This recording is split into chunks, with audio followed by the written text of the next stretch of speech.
Hi guys, my name's Tani and welcome to another TV discussion video. I've got two guests with me. One of them you might recognize, but let's start with our newest guest. If you'd like to introduce yourself. Hi, I'm Tiwa. I'm just here, just chilling in the background while also having a TV discussion. And Yeah. and my returning guest, if you'd like to introduce yourself for any new Hey, viewers. my name is Omarin Sola, and yeah, just here to join the review. Yay. So we're going to be discussing the season finale, episode 13, the final joke. Um, Normally I do like a spoiler warning type thing, but we're at the finale now, so unless you're actually there is still spoiler warning. So if you're up to season two, please don't put any spoilers in the comments out of respect for myself, Omrin Salah, Tiwa, and anyone else watching that may follow the UK schedule as set by E4. Um, I'm just gonna get the episode description. So do you guys want to just talk to the viewers while I'm doing that? Uh, You can, yeah, I guess you guys can talk about yourselves, yeah, a bit more. Okay, so Tima, take it away. wow, put me on the spot like that. Hi, I love anime. I play video games. I read a lot. Um, I have no idea what else to add to this, but I've gotten uh, I've got the episode description now, so it's all right. thank you for saving me. Somebody say, right. In the season finale, with everything to play for, Harley has her final showdown with the Joker. Yeah. So why don't we start with what we didn't like about this episode? If there was anything we didn't like, and either of you can go first. I feel like I know it's an adult show, an adult DC show, so the violence is it comes with the territory, but it felt a bit gratuitous at some points. Like there was a part in the episode where some of the Jokers, like his minions, end up just killing this guy full of holes, like shooting him full Oh, of holes, that was and it's just yeah. like, okay, that seems a bit like overkill, but uh, Yeah. other than that, that probably just some of the violence. The violence, Mm, like I'm usually not bothered by cartoon violence. It's like I watch a lot of stuff that has kind of gore in it, but it seems a bit much. yeah, I agree. Amrin Salah? Yeah, I agree too. But I just keep thinking that just further highlights how terrible the Joker is. Yeah, definitely. Because you're like, why would you need to do this? Like there is no need. Everyone. Okay, he was the guy who wasn't laughing at the joke, right? Yeah, yeah, Everyone else, everyone fell in line. Even the kid, everyone was laughing, right? But it's like if Harley ruled Gotham, she wouldn't kill someone because of this, yeah, definitely but not. the Joker would because even I think in the first episode, right? Like from the beginning, he was terrible, right? Yeah, He essentially just his men were indispensable. Like he would kill some of his men as well. yeah. So it's kind of like there is no line he won't cross. Like he killed Scarecrow. That was pretty gory. I That mean, was Hmm. he pretty. was asking for it from like the last episode, but still, that was still like wow. Yeah, he Yeah, literally has no respect for anyone. I was wondering how. that would literally be like Superman killing Batman for no reason. Like they're just like in the Watchtower, after Justice League meeting, and then Batman says something annoying, and Superman just snaps his neck. That's And the like the thing is, equivalent. what Scarecrow was saying was true. Everything, these like kind of side comments they make, or like, oh, like I'm sorry I did this because blah blah blah blah blah. It's always true, but Joker is living in this reality where this alternative reality. He always talks about Harley, but then he gets angry when someone brings it up, and he's like, I wasn't even talking about her. I wasn't even thinking about her. Oh man. Like they said, he's a sociopathic narcissist. Yeah, And I think even that is putting it lightly, you know. Yeah. I think what was interesting was just like he basically got everything he wanted. He was just committing violence for the sake of violence. But then he said, "I'm still not happy." So it kind of just showed like even gaining everything, like why gain the whole world if you're gonna end up losing your soul because of it? Exactly. I mean, he lost his soul a long time ago, but it is The what it is. principle still applies. Yeah, I guess his soul in this case would have been Harley Quinn. yeah, So, yeah, and he recognized that, so he's like, "Nah, she needs to die. I don't want a soul." yeah. It would have been vicious if Mark Hamill had voiced the Joker in the show, you know?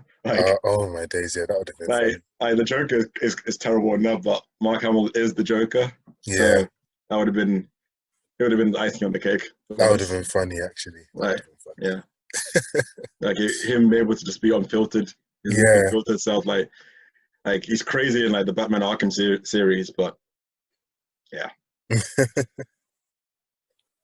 Was there anything else that you didn't like, Amin Salah? No, I think that was the main thing, the violence. But then I understand why, because it's to highlight Joker's character. Yeah. Yeah. I think, yeah, just kind of like to jump off that.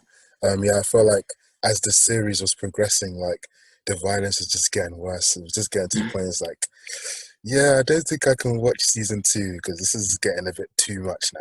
I think, yeah, the Queen of Fables episode, that was like the first straw. And then like it just continued. I'm just like, okay, this is too much. Like I know my brain knows it's a cartoon, but just because it's so graphic, it just like still like makes me, yeah, still makes me so uncomfortable. Oh, are you in for a ride for season 2? Yes. They're also like an animation issue that I noticed was that like the stab wounds, like when Harley and Joker were stabbing each other, the stab wounds were actually bigger than the knives themselves. I'm just like, how does that work? That whole scene was just weird. It was just like they can't be walking like they haven't been stabbed like multiple times. Like, that was weird. Like those 90s action movies where they're like injured beyond repair, but they're still standing. Like, how? Right. Yeah. It's like someone being shot in an Hollywood movie where they take like an entire 2 minutes just to drop. It'd be like that sometimes. I guess the only animation flaw I noticed, or I thought, oh, that's strange. It technically was, I think, from the episode before, when Poison Ivy is running away, when they're all running away from the trees, right? Yeah. And the tree sends like a dagger thing, and it like cuts her jacket. Yeah, and there was no tear, right? Yeah. So there was a tear then, but then the next scene there is no tear. So I was thinking, huh, okay. I noticed that.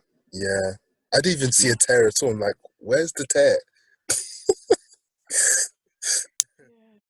It was just interesting, especially because she made a point of saying this is like my favorite like jacket or something. Yeah. And obviously she always wears it, you know, so it's interesting. But and yeah. Then, go on.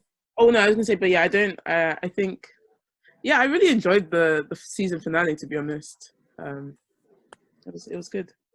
Yeah. Also, like something I noticed is that like we saw Joker basically taking. Well, we didn't. It kind of cut away. It cut to after Joker had taken King Shark's teeth out of his mouth. Oh, that was. Yeah. Man, that was like King Shark is like the nice character of the entire show. Yeah. Like he's a shark that doesn't like committing violence. He's a shark that's a tech geek. Mm-hmm. And it's just, man, but yeah, that was a bit much. But yeah, he does that. So like obviously majority of his teeth are gone. But then the next time you see him, all of his teeth are back. And I'm like, okay, I guess his teeth just grew back. I know sharks can heal, but I don't know if they can heal that fast. Yeah. So that was again another kind of animation issue.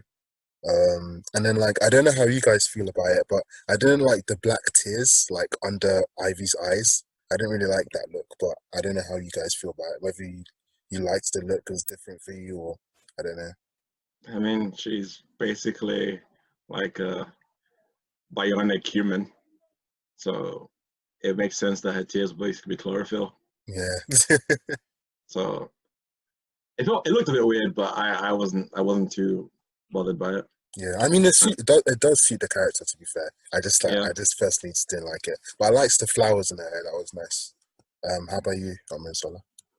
Yeah, no, I agree with both of you. I think it suits her.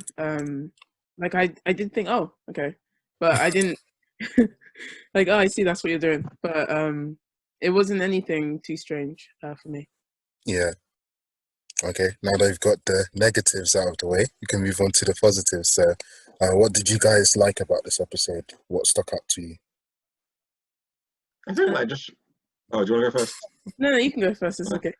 I generally just like the relationship that Harley has with her crew. Like those are the first people, especially Ivy. She's the first person that's genuinely cared about Harley as like a person, and not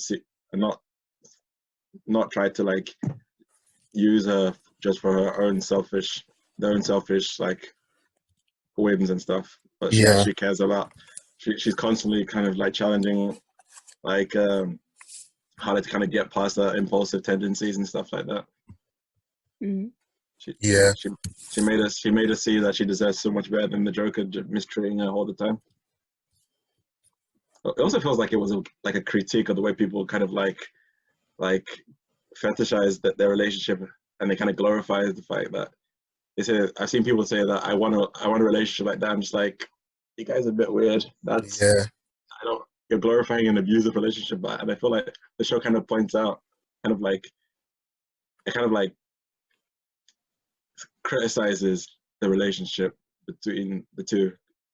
Yeah. Compared to like other like Batman, other DC movies where it was almost glorified relationship between the two.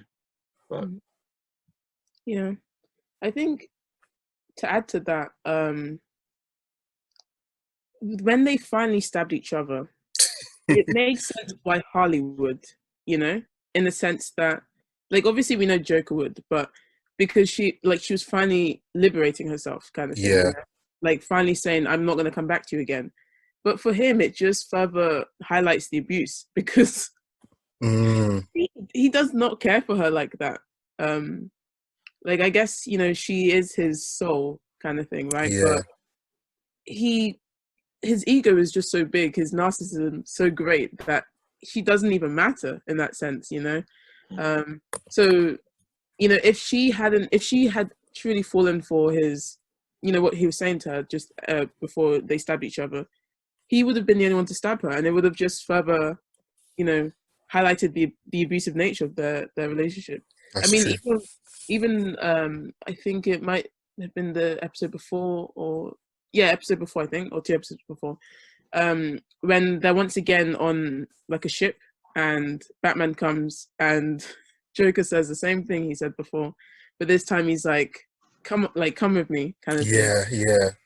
So it's kind of like, I guess if we're just thinking about abuse and stuff, like, you think, okay, like for her, she's like, okay, no, he's changed, he's not saying the exact same thing he said before, but that's what abusers do, they'll switch up how they do things, but like, even the end result was still the same. He pushed her out of the airplane thing. Don't save him, he don't want to be saved. And even Batman saying, what did he say to her? Like, essentially something along the lines of, he did it again, you'll never learn, kind of thing. Like the kind of, he genuinely pitied her. Yeah. And Sola, your prediction was right. And I feel like maybe I could be wrong, but I feel like there's a potential for her to maybe fall under his trap again. In the future. Why do you think that? Interesting. Because even though she did liberate herself, break free, and all of that stuff from him, it was she didn't really seem like she was sure of what she was doing. It was Poison Ivy who had to be like, "Yep, you're sure. You're ending this," and stuff like that. I'm not too sure what will happen in the future, but in future episodes. But I feel like there's a potential for her to, or at least start to believe his lies again, maybe, you know, she will kind of realize. But yeah, that's what I think. I forgot I said that, you know. Yeah. Yeah, you're correct. Yeah. Other than, yeah, like highlighting the different relationships and obviously how Joker and Harley are not good together, but then the other people are. The other thing I liked was just how, I mean, I don't like it, but it was played to perfection. How the Joker just was always one step ahead of all of them, you know, even to the last second kind of thing where, like, okay, he thought he killed Poison Ivy, but just in case he didn't, kind of thing, you know, he basically destroyed Gotham. Yeah. Like, so it will be interesting to see how season 2 develops. I guess I can make a prediction, perhaps. Yeah. I kind of feel like, you know, that they're gonna think that the Joker is dead, and so life will be. But you know, Batman is also missing, right? So Yeah. it will perhaps be Harley Quinn's chance to rise up. Also, where's the Legion of Doom? You know, who knows? But I feel like because all of these players are missing for now, I don't think any of them are dead. Yeah. She's going to It's be able true. to rise up with her crew, but there's going to be perhaps another showdown with the Joker, perhaps when he does finally appear. But I feel like this time, of course, maybe someone in this room here has actually seen season 2. We won't point them out. So No comment. Absolutely zero comment. so I'm like, as I say these things, I'm like watching this person's face to see if I'm correct. But This is the time where you need the best poker face ever. yeah, I mean, who knows? It could be me. Maybe I'm giving you a spoiler. I'm joking. Yeah, I feel like the Joker is going to be doing things behind the scenes, like making moves and whatnot behind the scenes. So it'll be interesting to see how that goes. But yeah, like once again, the Joker's ruthlessness just shines through, you know, because it's kind of like if he can't be, what do they say? Is it like King of Gotham, or they just say if they can't rule Gotham? Yeah, just rule Oh, Gotham, I guess. Yeah. if he can't rule Gotham, no one can, you know? Yeah. Like, I'm going to destroy this for all the other bad guys who could have the opportunity, you know?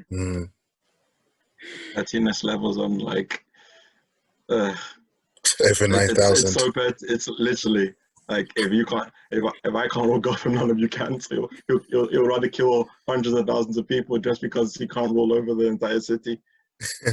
But then what's interesting is that like the final shot of the episode, we see Joker's hand go normal. So I'm like, if he does try to rise up to power, like how is he gonna do it? Is he gonna have to find another acid bath to jump into, or is he gonna like just try and like just like be normal but still be the Joker? Like how's he gonna do it? Because even his voice changed when he went back to normal. It was like from the normal Joker voice to this like wimpy, just sad human. So like, is all of his charisma gone as well? Like so many like interesting questions. Yeah.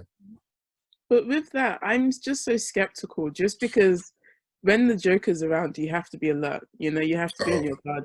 yeah. And I know that that was the point of the acid bath, to turn you back to your original self. But I just feel like it hasn't happened for him, you know? That maybe he's pretending. Maybe it has happened. Maybe at some point he'll find his evil self again, kind of thing. But I just, like, part of me just thinks maybe he was lying to Harley about what the acid bath would do. Mm. But because, you know, it's kind of like a placebo kind of thing. If you're told it will work, and it's Yeah. just a vitamin pill kind of thing. You'd be like, oh, I'm cured. I wonder if, I don't know. I wonder if that was the intention. But of course, we know that the acid bath thing works. So Yeah. I'm just skeptical. I just feel like the Joker has things up his sleeve, you know? Like maybe this was a contingency plan that he had in place, kind of thing. I don't Yeah. know. I mean, like to quote Batman from Superman the animated series, with the Joker, expect the unexpected. So yeah. Exactly. And then like I found it interesting how he said to Harley that if he throws her into the vat of acid, everything that makes her Harley Quinn would disappear. But in my head, I was like, I disagree. You can't, like, changing someone's physical appearance or whatever isn't going to change who they are. It just reminds of Iron Man 3. Like, you can take away my tricks and my toys, but I am Iron Man. So yeah, like, oh, what was that? Oh, I said the suit and I are one. Yeah, exactly. Yeah. So I'm like, you can't, even if like she went into the acid bath and she was normal, she'd still be Harley Quinn. Like, nothing could really change that. So it would have been cool if we had seen that happen in a way. Like, she actually goes into the bath and comes out, and then she still kicks Joker's butt. Like, yeah. So Oh, sorry, not to go, no, not intending to go back to this abuse storyline, no, it's fine. but something that was also just like they just did it well, you know, was having the Joker say to Harley, you know, if you want to save your friend, you have to wear the suit again, you know. Ah, I just thought that was so good, but Yeah, also on his part, like he is just that twisted, you know, like to further kind of degrade her and like break her down and whatnot. Well, I mean, it didn't work, but you know, he tried to essentially get her to be his puppet again, to feel like his yeah, puppet kind of thing. So I really feel like they really tried to do something in terms of highlighting abuse with the, yeah, and like you said, it contrasts to how other series and films have portrayed their relationship. Almost like he is her savior kind of thing. yeah. Yeah. Although, to be fair, I think the only kind of incarnation that has done that was the first Suicide Squad.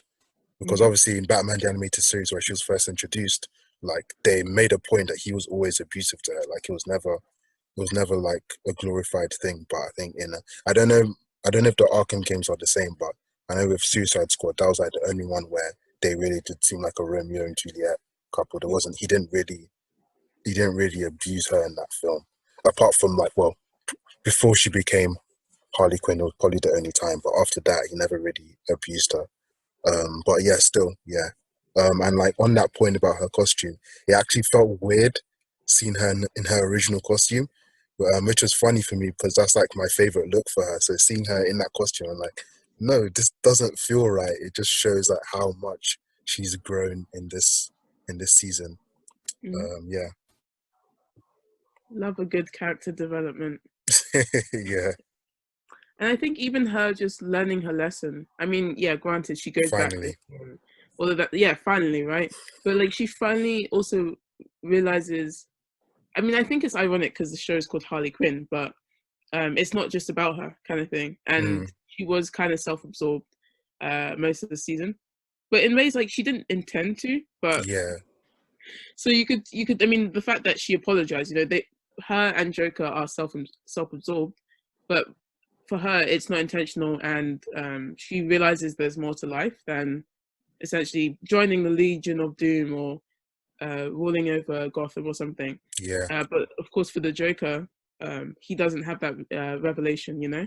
mm, So I guess it kind of ties into she has people around her who actually care for her, rather than like the Joker having the Legion of Doom kind of thing, you know. mm, Um, true. yeah, I know. I just love those like the friendships and stuff like that, and It's true. you know. But what was funny though was when, um, oh, sorry, this is kind of the episode before, Yeah, it's fine. but when she gathered her crew around her, and she was like, you know, guys, can you forgive me and all of that stuff, because you know they were put on the floor below, Yeah, right, and they essentially had to serve all of any of the bad guys, not just her. And they were all like, nope, nope, nope, nope. And then finally Frank was like, girl, do you not know how to like get to the point kind of thing, you know? Like, Poison Ivy's in danger. And they're like, yeah. oh yeah, Should have we'll led take with that. her. But afterwards we're not joining you. Like they just each had this thing to say, and she was like, that's fine. That's fine. Okay. But it was just like, even after all of that, sorry, they became her crew again, you know, and she started to appreciate each of them. And she said to Sai, you know, during the chase, like, you know, no matter what happens, you're going to be part of the crew again. Kind of. Yeah, So yeah, yeah. I think when sh- um when she said, even if it's just us two, you'll be part of the crew. That's like, feels. Yeah. Um. he used to of those characters was so interesting. Yeah, Like, honestly. I at first seemed annoying because, of course, he was about to burn their bodies. But then it's like upon appearance, right? He seems like, I mean, he of course is a bad guy, but he seems like this terrible person. And but then as you get to know him, you're like, oh, nice, you're trans changer. So funny. But yeah, just these different, like, these minor details about the characters. It just kind of complemented the show, you know? Yeah. And like he's basically Inspector Gadget, because in this episode where he was digging the grave, I'm like, what can this guy not do? He's basically Inspector Gadget. Yeah. Yeah. And I think even the bit where yeah, the trees are chasing them and they again throw those dagger things and then it pierces him and he's like, my goodness, I can walk again. And then Acupuncture is amazing. and he's like, oh. Oh yeah, when it hit him in the leg, then he was like, easy come, easy go. Oh Oh man, my this show gosh. is just so funny. Tiwa, was there anything else that stuck out to you in this episode? That was good, yeah. I just felt like Jim Gordon, like him, he finally kind of sorted himself out. Like he's been kind of wallowing in self misery for like the entire season. About his marriage. Like his marriage, and Jim Gordon is basically a mess. Yeah. Like he's just kind of wallowing in self pity and. Yeah. I mean, and the voice. Oh, sorry. Oh, sorry. No, you go. And the voice actor does a really good job of just like conveying like just the grouchiness and just the tiredness and everything. Yeah. I think it's Christopher Maloney, who's like been in a few DC projects before. So yeah, he does a really good job, like just conveying just kind of the world weariness of the character. Sola, Sola. Yeah, I was gonna say, yeah, I mean, I'm sure when we watch season 2, we'll see Jim Gordon evolve more, but you definitely see hope for him. Yeah. I would say maybe the turning point, which was such a bizarre episode, so funny in its own right, was the episode where he was interrogating Clayface's hand, who now became his child, kind of thing. That was hilarious. And then they just had this whole bonding moment on the roof. Yeah. And just the voice of the hand, it was just so funny. And then, oh my gosh, that whole thing was just so stupid. Because then Jim realizes, you know, when Batman comes for him, right? He's like, you know, I'm gonna go to my friend, kind of thing. You know, you need to be with your My real friend. Yeah, with your friend. And then he's like running, just the whole thing. I was just like, why? I'll never forget you, Jim. I'll never forget you, Jim. Terrible person, but yeah. But it's kind of like Jim kind of. I mean, the thing is, he was dependent on Batman, and Batman was trying to keep his distance, kind of thing, from him, right? And I wonder. I mean, I don't know who was at fault with like the breakdown of his marriage, but you can kind of think maybe it was him because he's so dependent on other people, and like he's not independent, and deep. Not saying it's a bad thing per se, but just the way that he's all like miserable and like wallowing and you know, it kind of just I feel like maybe I don't even know, to be honest. Perhaps because Batman kind of calls him his partner, kind of thing, you know, when they're together. Of course, Batman would never say something just like that, but I feel like maybe that's the turning point. Like that episode was the turning point. So maybe, hopefully, in season 2, we might see him actually be a good detective. You know, like do his job, kind of thing. Yeah. Yeah, definitely. I think like the confidence boost at the end of that episode when where Batman said you're a damn good cop. I think that helped. But then it just made me facepalm when he was like so focused on getting tanks to Gotham City. I'm like, damn, Batman gave you like the ultimate compliment and you're just wasting it. What's wrong with you? Well, I mean, I don't think Batman was lying. Oh, you think he was lying? Okay, well, maybe he was telling the truth. I guess Batman doesn't technically lie, and that would be bad of him. But it's like, how are you seeing something that we're not seeing? Because the good cop you're talking about is not there. That tank bit was just major, like multiple face palms, you know? Yeah, honestly. Oh my god. Let me have a look at my notes. And if anyone thinks of anything, you can jump in. That's totally fine. I mean, I have so many notes. I think I'll start with this one. Like when Joker was taking Harley through his penthouse, and he said, "Welcome to my penthouse." In my head, I was just thinking JTV Cribs instead of MTV Cribs. JTV Cribs. uh, so there's so many. Like when Clayface was giving his speech um, at Ivy's funeral, and yeah, basically he stole the speech from Star Trek 2. It just made me face palm and laugh at the same time. And I was like, I know that sounds familiar what he said, and then as soon as he says, that makes sense. Yeah. And then Dr. Psycho was actually surprised that he gave a good speech. Yeah. So it seems the only time he can give a good speech is when he plagiarizes the speech, basically. Exactly. Oh, Clayface. And then like on that scene when Kiteman says goodbye, my dear fiance. I'm like, she didn't say yes, mate. Oh gosh. Kiteman was like a unlikely hero kind of thing. Yeah. Right? He just seems so impractical as a villain. Yeah.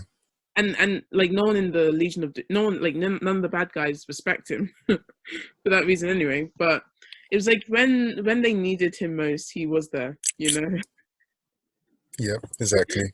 Yeah. I feel like each of these side characters had their small kind of moment, like their like humor moment kind of thing. Yeah. And his was definitely when him and Ivy were running to the hose.